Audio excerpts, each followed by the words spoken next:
Confirmation bias is perhaps the most prevalent and obvious psychological bias that exists, and yet despite the ease with which it can be both understood and recognized, it remains a powerful corrupting force in all of us.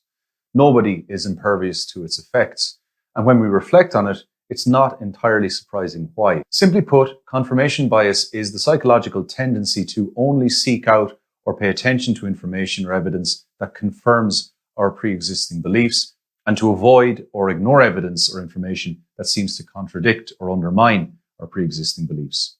This psychological impulse tends to be more powerful where the beliefs in question are ones that we strongly identify with, ones that we have publicly advocated, or when they form a part of a larger network of related beliefs that are central to our way of viewing and interpreting the world. The reason we do this is because, understandably, changing one's strongest beliefs can be an emotionally and psychologically uncomfortable experience. Typically, our beliefs form part of a complex network and set the foundation for other beliefs.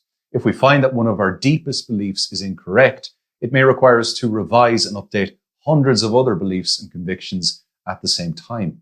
This can be a mentally taxing exercise.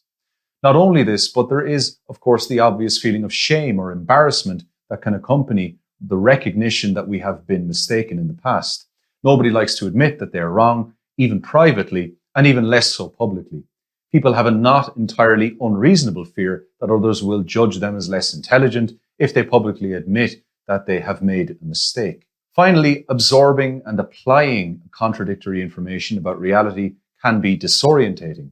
Finding that reality has thrown your worldview into disarray can make one feel a sense of anxiety, insecurity, and perhaps even panic. All of these psychological and social forces together explain why confirmation bias is so powerful. The desire to insulate and strengthen your existing worldview and to maintain a reputation for intelligence tends to be much stronger than your desire to be completely objective and rational. Nowhere is confirmation bias more prevalent and powerful than in the context of politics. The tendency, of course, is to suppose that those in other political camps are more susceptible to confirmation bias than those in your own. The problem here is that there is no clear evidence that one political ideology or party is more susceptible to confirmation bias than others. And ironically, this belief itself is likely a result of confirmation bias in action. A simple illustration of confirmation bias might involve someone who believes in extrasensory perception. They are primed to pick out cases that seem to confirm this belief. And so, for example, they may happen to be thinking about their brother one day, and then seconds later, they receive a phone call from their brother. The person then takes this coincidence as further evidence for their belief in extrasensory perception. The problem, of course, is that this person has probably ignored all the times when their brother rang and they weren't thinking about him, or all the times when they were thinking about their brother, but the brother didn't ring. It may well be that these cases vastly outnumber those cases where the person thought about their brother and then the brother rang seconds later. However, confirmation bias compels this person to pay attention only to those cases that seem to count as evidence in favor of their belief in extrasensory perception.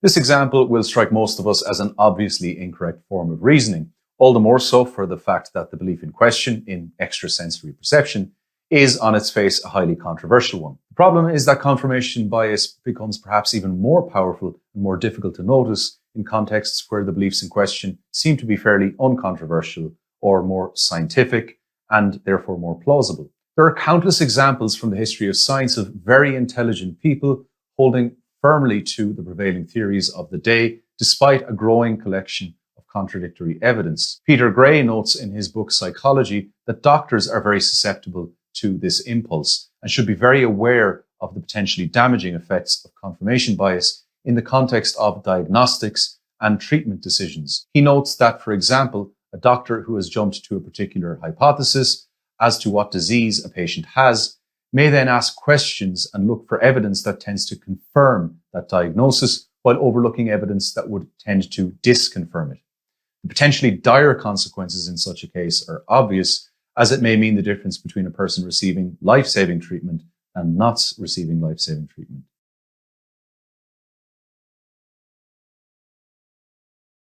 The takeaway here is that everyone, even the smartest and most qualified among us, are susceptible to confirmation bias at every turn. A good rule of thumb is to make a conscious effort to first seek out information and evidence that would contradict or undermine your existing beliefs and to give it serious consideration. Although this may be an unpleasant and uncomfortable thing to do, it is a good habit to develop for several related intellectual reasons. Firstly, it may expose you to new alternative theories and models of the world that you were not aware of. Secondly, it helps you understand how and why those who disagree with you come to the conclusions that they come to.